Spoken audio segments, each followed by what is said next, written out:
जय श्री राम। आज श्री सुंदरकांड का अध्याय 10 शुरू करते हैं। जय श्री राम। इस अध्याय में हनुमान जी की करवाणी को सुनकर रावण का श्री हनुमान जी के अंग भंग करने का आदेश। जी के हितकर वाणी को सुनकर रावण का श्री हनुमान जी के अंग भंग करने का आदेश। मोह मूल बहुसूल प्रद त्यागहु तम अभिमान, भजहु राम रघुनायक कृपा सिंधु भगवान। मोह ही जिसका मूल है, ऐसे अज्ञान जनित बहुत पीड़ा देने वाले तम रूप अभिमान का त्याग कर दो और रघुकुल के स्वामी कृपा के समुद्र भगवान श्री रामचंद्र जी का भजन करो।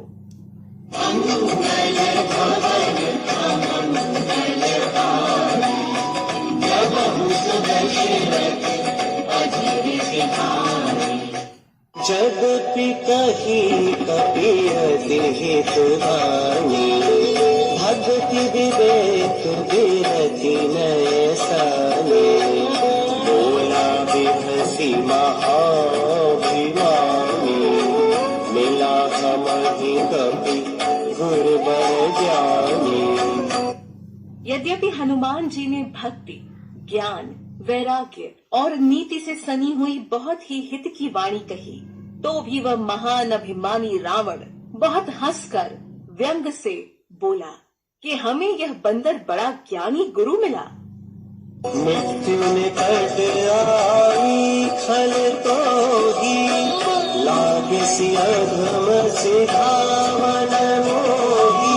उल्टा होई कह हनुमाना, मति भ्रम तोर प्रकट मैं जाना। रे दुष्ट, तेरी मृत्यु निकट आ गई है। अधम, मुझे शिक्षा देने चला है। हनुमान जी ने कहा, इससे उल्टा ही होगा, अर्थात मृत्यु तेरी निकट आई है, मेरी नहीं। यह तेरा मति भ्रम, बुद्धि का फेर है, मैंने प्रत्यक्ष जान लिया है।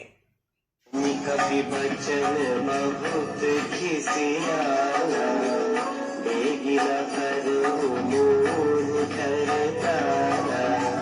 सुनत निशाचर मार में भाए, सचिवन सहित विभीषण आए। हनुमान जी के वचन सुनकर वह बहुत ही कुपित हो गया और बोला, अरे इस मूर्ख का प्राण शीघ्र ही क्यों नहीं हर लेते।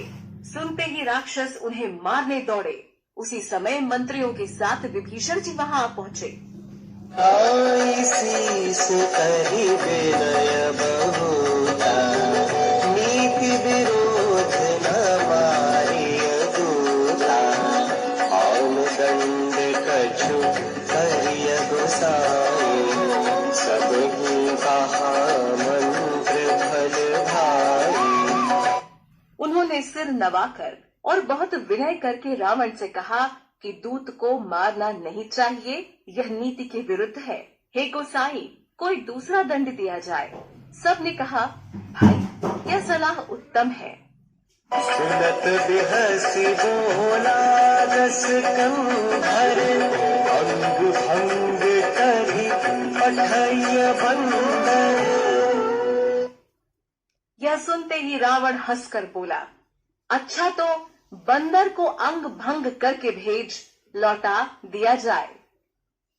रावण की आज्ञा पर हनुमान जी की पूंछ में आग लगाना। कपि के ममता पूछ पर, सब ही कहूँ समझाई। तेल बोरी पट बांधी पुनि, पावक देहु लगाई। मैं सबको समझा कर कहता हूँ कि बंदर की ममता पूंछ पर होती है, अतः तेल में कपड़ा डुबोकर उसे इसकी पूंछ में बांधकर फिर आग लगा दो। मंगल भवन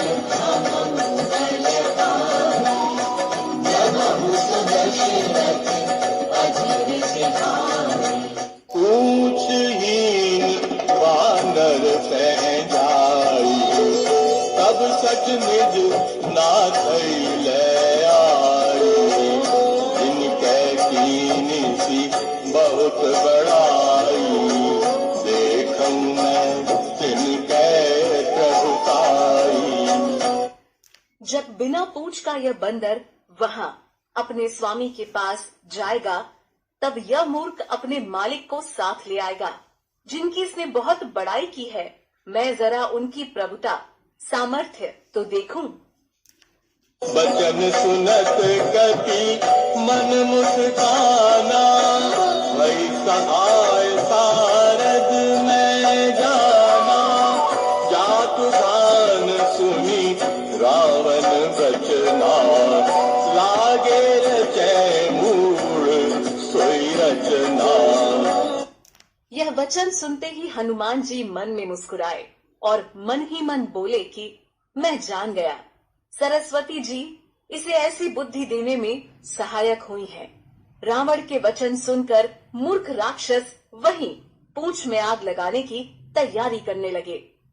रहा न नगर बसन रित तेला, बाढ़ी पूंछ कीन कपि खेला, कौतुक कह आए पुरवासी, मारहि चरण करहि बहुआसी।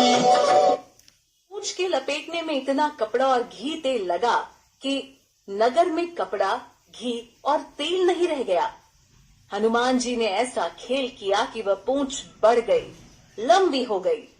नगरवासी लोग तमाशा देखने आए। वे हनुमान जी को पैर से ठोकर मारते हैं और उनकी बहुत हंसी करते हैं। बाजहि ढोल भेरी सब तारी, नगर फेरी पुनि पूंछ प्रजारी, पावक जरत देखी हनुमंता, भयउ परम लघु रूप तुरंता। फूल बजते हैं, सब लोग तालियां पीटते हैं। हनुमान जी को नगर में फिराकर फिर पूंछ में आग लगा दी। अग्नि को जलते हुए देखकर हनुमान जी तुरंत ही बहुत छोटे रूप में हो गए। चढ़े कपि कनक अटारी, वही सभीत निशाचर नारी। बंधन से निकलकर वे सोने की अटारियों पर जा चढ़े। उनको देखकर राक्षसों की स्त्रियां भयभीत हो गईं। हनुमान जी के द्वारा विभीषण के घर को छोड़कर पूरी लंका का दहन।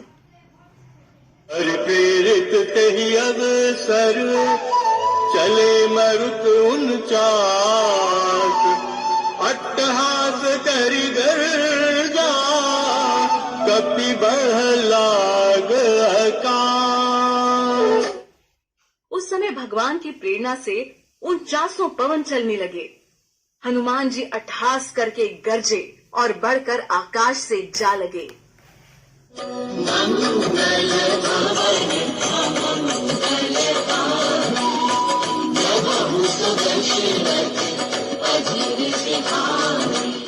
देह विशाल परम हरुआई, मंदिर ते मंदिर चढ़ जाई, जरे नगर भाग लोग बिहाला, झपट लपट बहु कोटि कयाना। देह बड़ी विशाल परंतु बहुत ही हल्की फुर्तीली है।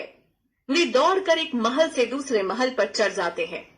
नगर जल रहा है, लोग बेहाल हो गए हैं। आग की करोड़ों भयंकर लपटें झपट रही हैं। साथ मातुहा सुनिया पुकारा, इन्हीं अवसर को हम ही उबारा, हम जो कहा यह कभी नहीं होई, वानर रूप धरे सुर कोई। हाय बप्पा, हाय मैया, इस अवसर पर हमें कौन बचावेगा? चारों ओर यही पुकार सुनाई पड़ रही है। हमने तो पहले ही कहा था कि यह वानर नहीं है, वानर का रूप धरे कोई देवता है। साधु अवज्ञा कर फल ऐसा, जरई नगर अनाथ कर जैसा।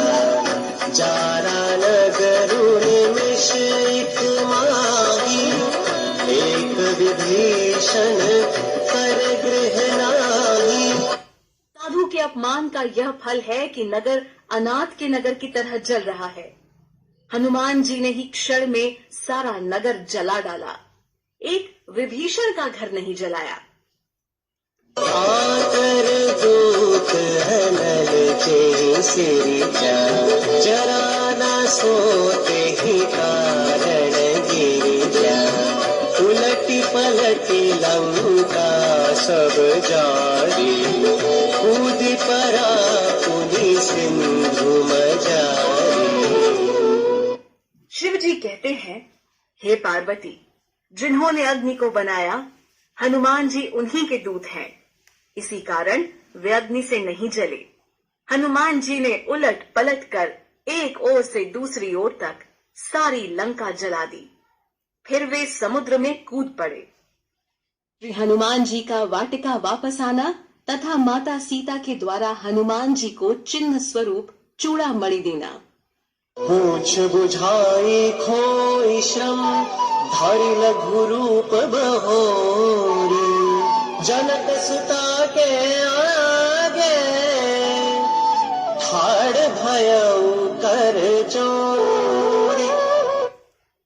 पूछ बुझाकर थकावट दूर करके और फिर छोटा सा रूप धारण कर हनुमान जी श्री जानकी जी के सामने हाथ जोड़कर जा खड़े हुए।